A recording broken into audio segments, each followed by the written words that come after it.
One of the big things that draws me to Sonic Racing Crossworlds is the surprising amount of depth that I managed to find in the, 450 hours I've put into this game. Wow. Even with this much time spent on each track in the game, both in races and time trials, I am still learning new things about the game every time I boot it up.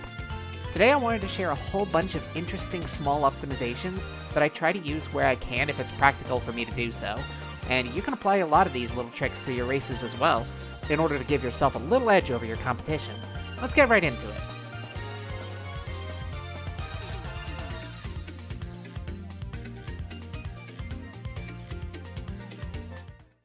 Let's start with some no-item shortcuts, or NISCs as they're also known.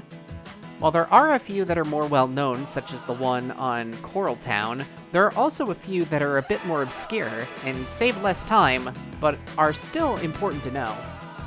On North Star Island, you can take a very specific line in order to collect a 10 ring right before the off-road shortcut that leads into the shortcut ring on lap 3.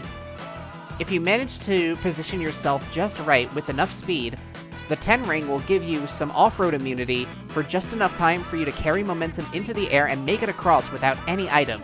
This is also possible to do with the shield in order to give yourself a little bit more leeway, because the positioning becomes less strict, and you don't need to worry about hitting the pole, which will slow you down and cause you to fail the shortcut.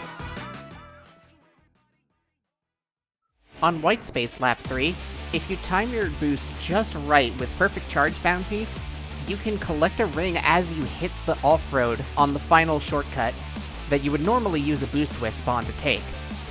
You lose very little speed by going for this. It's not very practical in time trials because there's a King Wisp that you can grab right before it, but during real races, it can help you take the shortcut if you just were unlucky when it came to getting wisps. This is even more consistent on supersonic speed because of the fact that you're going faster, so you end up spending even less time in the off-road, and thus are able to get back up to speed much quicker. On Colorful Mall, during the final turn where all the tables are, there's actually enough space for you to be able to drift around the tables without hitting any of them.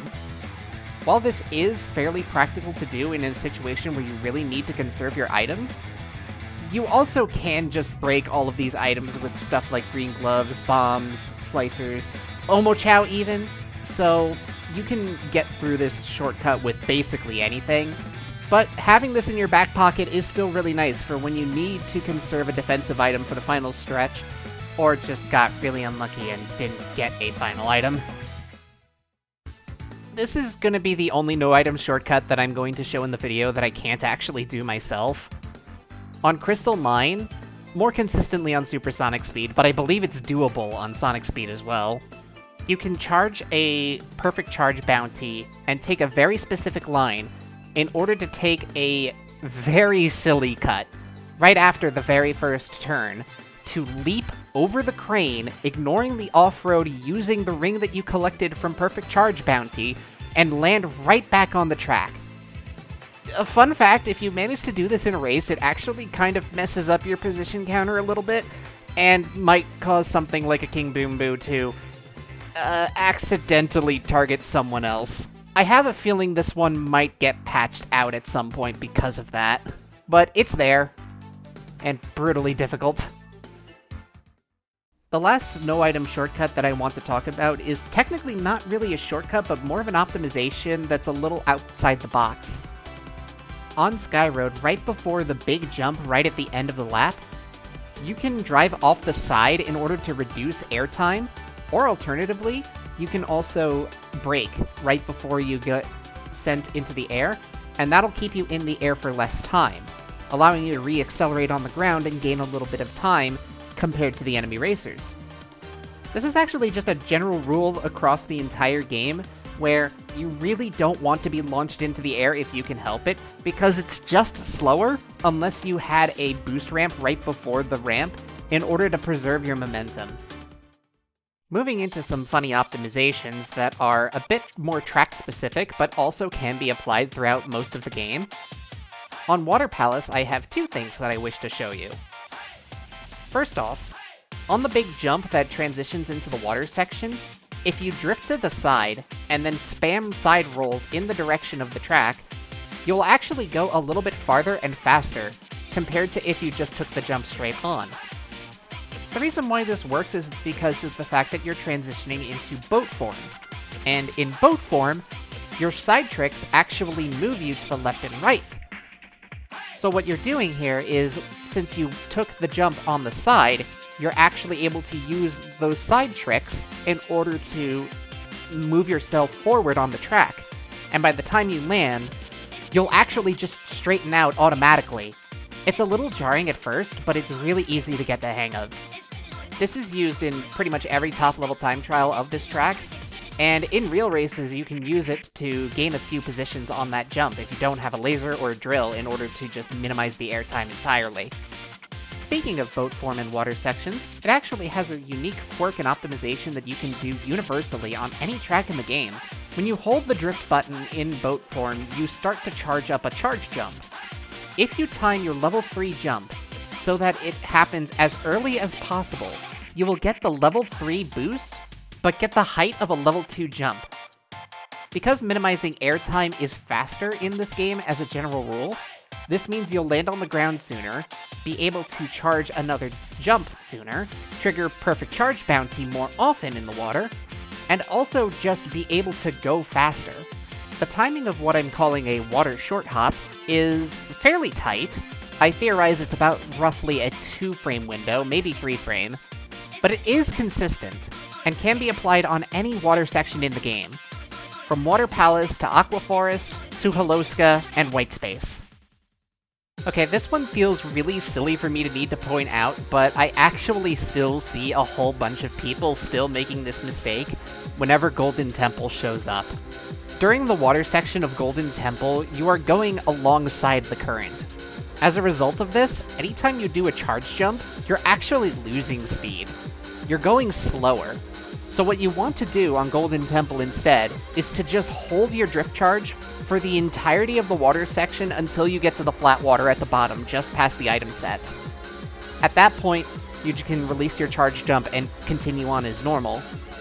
But if you end up repeatedly using your charge jumps to boost during the downhill section, when you're going with the flow of the river, you will just end up losing time. Like, a lot of time. It's super slow.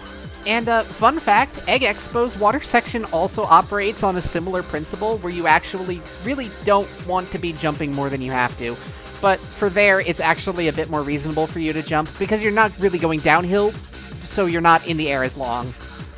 Yeah. Wow, I really have a lot to say about water tracks today. Aqua Forest. There's a whole bunch of things that you can do on Aqua Forest to save yourself a little bit of time.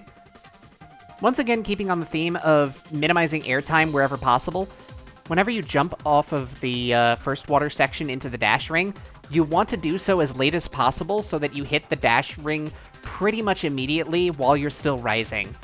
Once again, it reduces your airtime and will allow you to get back onto the track faster and get back to your full speed. This also applies to the triple dash ring shortcut in the second water section, where you want to be able to be as close to the edge as possible so that you rise into the dash rings, and thus are able to land faster. But approaching that dash ring shortcut also has a little bit of a trick to save you some time. If you jump with the right timing, and you want to do a level 1 jump in this case, you'll actually conserve your momentum from the track before a bit better, and leap forward really far in order to save yourself a bit of time there. You can overtake a few people by doing this if they don't know about this. Just to be wary, there is a semi-consistent weird interaction with that part of the track, where if you have, I think, at least a level 3 boost, and then boost with very precise timing that's really easy to accidentally hit, actually, you will sometimes just let go of a level 1 boost and not jump. I don't know why this happens, actually. I'm theorizing that it's something to do with the fact that you're actually secretly airborne for a split second because of the weird curve of the water.